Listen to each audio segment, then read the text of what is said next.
Muy buenos días, o buenas tardes, o buenas noches, dependiendo de la hora en que vean este video. Yo soy el profe Daniel, profe de lenguaje, y en esta ocasión voy a hacer un video explicativo en torno a la guía número 1 de la unidad 4 que se titula Hablante, Objeto y Motivo lírico.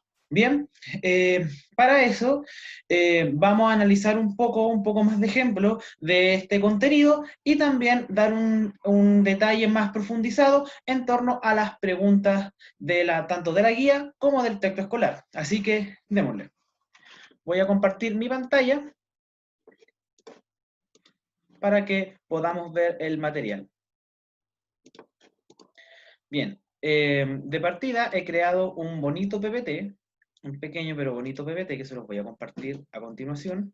El hablante lírico. Bueno, como habrán visto en la guía, el hablante lírico es la voz que expresa sentimientos y emociones en el poema. No debe confundirse con el poeta. El poeta es una persona física, una persona real como nosotros, que escribe el poema. Y el hablante lírico es una invención de este poeta. Vamos a ver algunos ejemplos. Me siento libre como el viento. Tú me has dado felicidad. O ellos fueron los responsables. En todo caso, estas son frases que inventé hace poco. No es que sean extractos de poemas ni canciones. Bien, ¿a qué quiero llegar con esto? Que el hablante lírico nos expresa sus intenciones, sus emociones, sus sentimientos. Puede ser en primera persona, es decir, hablo desde yo, eh, como fue en el primer ejemplo, o también puedo referirme en segunda persona, dirigirme a un tú, como en el caso del segundo ejemplo, o en tercera persona, es decir, desde fuera de mi círculo, como en el caso del tercer ejemplo. Bien, vamos con el siguiente. Objeto lírico. Como tal y como sale en la guía, el objeto lírico es el elemento en torno al cual gira el poema. Este elemento puede ser una persona, puede ser un paisaje, puede ser alguna cualidad, algún sentimiento, etcétera, etcétera. Pueden ser muchos los objetos líricos en los poemas. Vamos a ver algunos ejemplos. Una selva de concreto. Ya aquí me estoy refiriendo no literalmente a una selva llena de concreto, no, sino que es una metáfora para referirse a la ciudad. Bien. El paraíso en la tierra. También, lo mismo que el ejemplo anterior.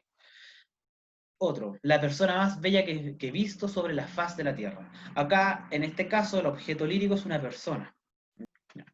Bien, el tema o motivo lírico es el elemento o idea central del poema. Es la visión del hablante lírico en torno al objeto lírico, sus valoraciones, los sentimientos que expresa, etc. Continuemos, por ejemplo, con los ejemplos del objeto lírico. Ya, si mi objeto lírico es una selva de concreto, el tema o motivo de este poema podrán ser las desventajas de vivir en la ciudad. O sea, yo me puedo referir en el poema a lo horrible que es vivir en la ciudad, lo bulliciosa que es, lo estresante que es, etc. En el segundo ejemplo, el paraíso en la tierra. El tema motivo lírico puede ser las bondades que ofrece el paraíso, es decir, cómo es la vida en este paraíso, es perfecta, libre de preocupaciones, es feliz en toda su máxima expresión, etc., en contraposición a la ciudad. Ahora que ya vimos todo ejemplo, vamos a profundizar un poco más en torno a las preguntas que realicé sobre el poema No te rindas de Mario Benedetti. Básicamente son tres preguntas. Una es, ¿qué actitud tiene el hablante lírico en el poema? Es decir, ¿a qué me refiero con actitud? Me refiero a la actitud emotiva que expresa el hablante lírico, ¿bien? ¿Qué emociones expresa él? ¿Y cómo pueden identificar esto? Leyendo el poema, obviamente, pero fijándose en los versos en donde se refiere a la persona, ¿bien? En paréntesis, ya, este poema está escrito en segunda persona, es decir, se dirige hacia un tú, hacia otra persona. ¿Cómo lo puedo identificar? Fácil. Al decir, no te rindas, aún estás a tiempo. Ya. Al leer esos versos, nosotros podemos inferir de que se refiere a una persona, pero ¿bajo qué punto de vista o bajo qué actitud o emoción se dirige a esa persona? La segunda pregunta es, ¿qué sentimientos y o emociones se infieren del objeto lírico? Ya, de partida acá tenemos que identificar el objeto lírico, que, bueno, es muy fácil, es una persona. No sabemos quién es, no tiene nombre ni apellido. puede ser un amigo, algún familiar de Mario Benedetti, del escritor, que estuvo pasando por un momento difícil y le escribió este poema, pero no sabemos quién es. Lo que sí sabemos en el poema es que se refiere a una persona, ¿bien? Entonces, si yo le digo a esta persona, no te rindas, ¿qué sentimientos y emociones tiene esta persona? ¿Cómo se encuentra anímicamente? Y la última pregunta, ¿cuál es el tema motivo lírico de este poema? Bien, para responder esta pregunta tienen que leer el poema e ir leyendo estrofa por estrofa, sintetizando qué quiere decir este poema, qué me dice, ¿ya? Una vez que lo lean e infieran a qué se refiere, pueden responder esta pregunta. Ahora vamos a ver la actividad del texto escolar. Bien, para eso tienen que leer 4 poemas, ¿ya? Y después en la página 35 tienen que responder las preguntas 1, 3 y 5. Bien, aquí hago un paréntesis.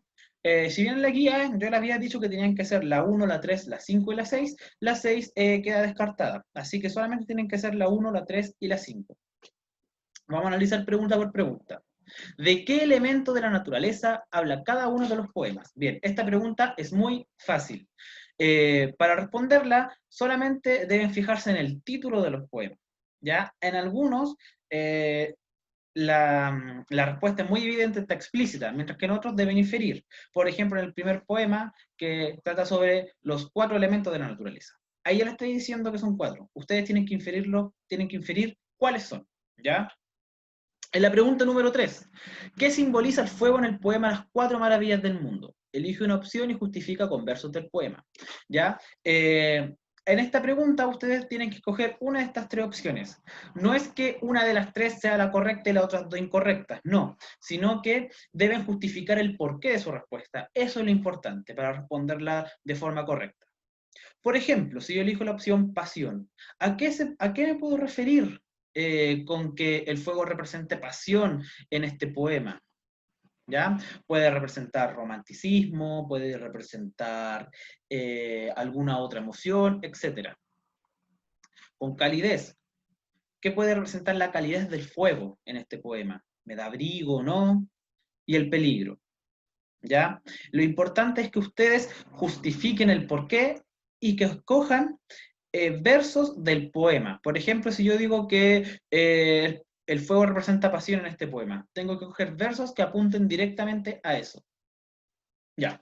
Bueno, la pregunta número 5 dice, transcribe versos del poema Se canta al mar, que expresen qué sintió el hablante lírico al conocer el mar. Ya.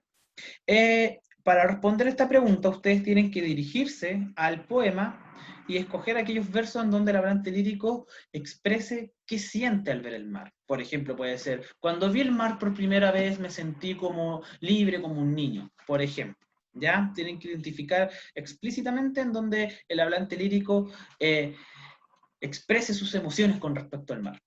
Y lo demás de la pregunta, luego explica qué significado tuvo este acontecimiento para él y por qué, eso descártenlo, ¿ya? Me interesa con que respondan hasta acá.